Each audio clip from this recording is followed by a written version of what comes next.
Okay. Yeah, as soon as you guys turn this material in on Wednesday, we're gonna do one more climate deal, just so you guys get it stuck in your head. Greenhouse effect, which is basically global warming.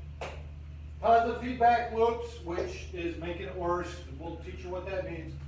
And then where all these global warming gases are coming from.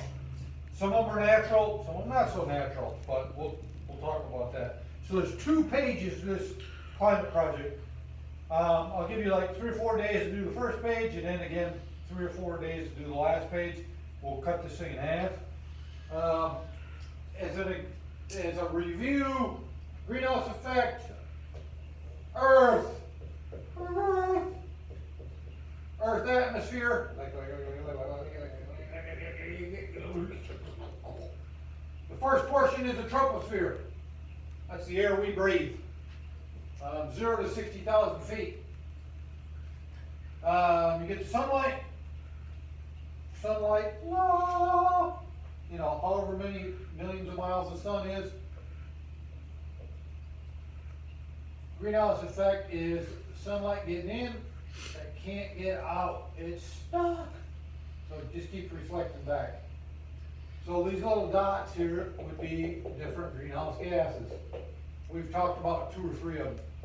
CO2, burning of fossil fuels, CH4, which is methane. Bacteria will actually produce that.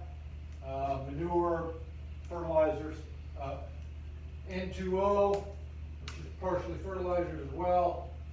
Oddly enough, H2O is a global warming gas that cycles out of the atmosphere fairly quick. I think I asked you to identify 7 of them. CFCs is actually another one. Chlorofluorocarbons.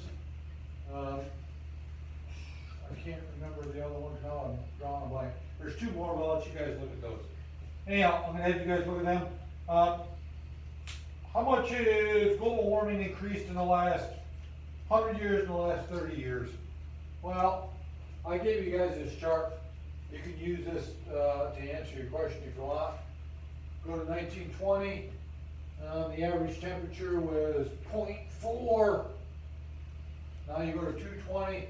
It's up to 1. So that's a 1.4 difference. That's in Celsius, by the way, so it's a pretty big jump. How much in the last 30 years? Well, 1900, luck, was about 0.4. Now it's 1, so it's changed to about 0.6. So, I mean, you guys can use that, it's fine. I looked that up for you. Positive feedback. Positive feedback means this, is that, and we'll use the Earth as an example here. Hot. If the overall increase in temperature of the whole Earth is approximately 1 degree Celsius, which equals pretty close to 2 degrees Fahrenheit, the North Pole and the South Pole, the increase is somewhere between 4 and 6 degrees Fahrenheit. The hot air and the hot water is concentrated on both the poles. It's because of the curvature, or the Earth is turning, so the warm ocean currents are going to both poles. It's concentrated there. Anyhow, what this causes in the North Pole especially is that permafrost starts to melt. Permafrost, which is basically water, soil, and tundra. Well, as this tundra starts to melt, bacteria starts to chomp it, so you get CH4 that's released and CO2 that's released. Well, the more CH4 and CO2 released, the hotter it gets.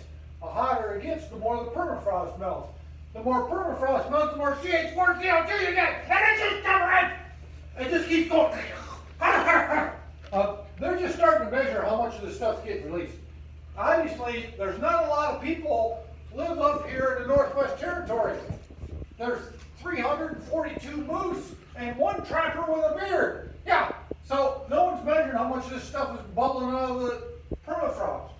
How many people live up here in northern Russia? Nobody. There's one old lady living in a log cabin. Average. So you got all this area permafrost that's melting and you got all this gases that come up. They're just starting to quantify it now. So it's definitely a positive feedback loop. Another one you should know is something called albedo.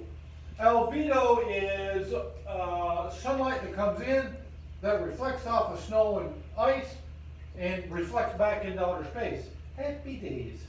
Well, as that glaciers melt, as that snow melts, it leaves behind dark rock or dark soil. That absorbs the sunlight.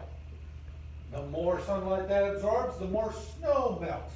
The hotter it gets, the more snow that melts, and it gets hotter.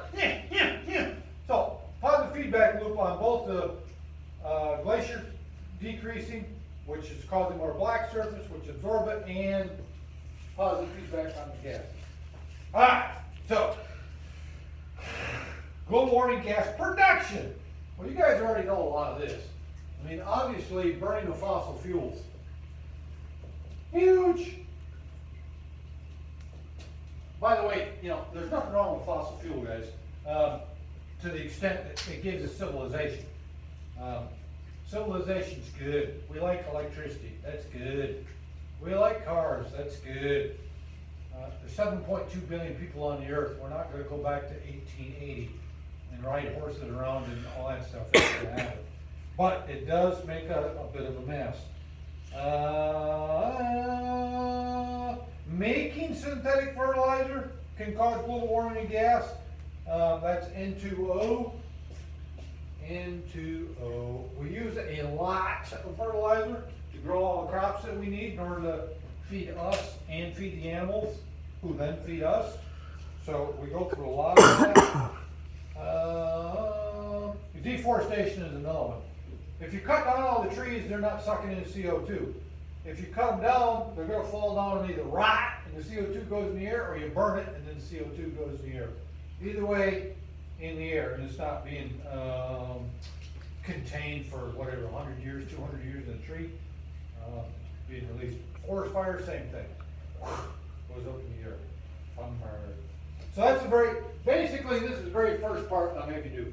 The back part I'll have you do next week, and I'll do another video then. Good.